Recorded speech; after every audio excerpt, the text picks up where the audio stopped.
അല്ലാഹുവിന്റെ ഇബാദത്ത് എടുക്കലാണ് ഏറ്റവും വലിയ ഡ്യൂട്ടി. ആ ഡ്യൂട്ടി ഏറ്റവും കൂടുതൽ നിർവഹിക്കേണ്ടത് ചെറുപ്പക്കാരാണ്, യുവാക്കളാണ്. യുവാക്കൾ ജമാഅത്തിന് വരണം. അതേസമയത്ത് വയസ്സന്മാർക്ക് നിയമം വ്യത്യാസമുണ്ട്. നിന്ന് നിസ്കരിക്കാൻ കഴിയാത്തവർക്ക് അതാ പിടിച്ചിട്ട് നിന്ന് നിസ്കരിക്കാം, അതിനും കഴിയാത്തവർക്ക് ഇരുന്ന് നിസ്കരിക്കാം. അങ്ങനെയാണ് നിയമം, അല്ലേ സുഹൃത്തുക്കളെ? ഇപ്പൊ ഒരു കാര്യം ഞാൻ പറയാം, പഴയ കാലത്തെ പോലെയല്ലേ, ഇപ്പൊ ഇരിക്കൽ കുറെ കൂടിയിട്ടുണ്ട്. അതായത് പള്ളിയിലൊക്കെ കസേര, പള്ളിയിലോളം നടന്നിട്ട് വരിക, പള്ളിയിലെത്തിയാ ഇരുന്നിട്ട് നിസ്കരിക്കുക. എനിക്ക് മനസ്സിലാകുന്നില്ല എന്ത് മസൂലിയാണ്. അയാള് വീട്ടിൽ നിന്നേ നടന്നു വന്നാക്കി പിന്നെ നിസ്കരിക്കും മാത്രം നിന്നൂടാ, അങ്ങനെ ഉണ്ടാവും. അപ്പൊ അതുകൊണ്ട് ഞാൻ പറയാണ്, അഥവാ സുജൂദ് ചെയ്യാനോ അല്ലെങ്കിൽ അത്തഹിയാത്തിന് ഇരിക്കാനോ കഴിയുന്നില്ല, അപ്പോൾ മാത്രം ഇരുന്നാൽ മതി.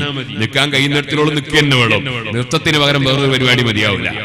അപ്പൊ സുഹൃത്തുക്കളെ, എന്നാലും കഴിവില്ലാത്തവന് ഇരുന്ന് നിസ്കരിക്കാം, ഇരിക്കാനും കഴിവില്ലാത്തവന് കിടന്ന് നിസ്കരിക്കാം. അങ്ങനല്ലേ ഇസ്ലാം?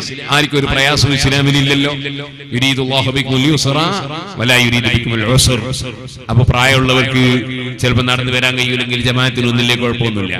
അതേ സമയത്ത് ചെറുപ്പക്കാര് ജമാഅത്തിന് പള്ളിയിൽ വേണം.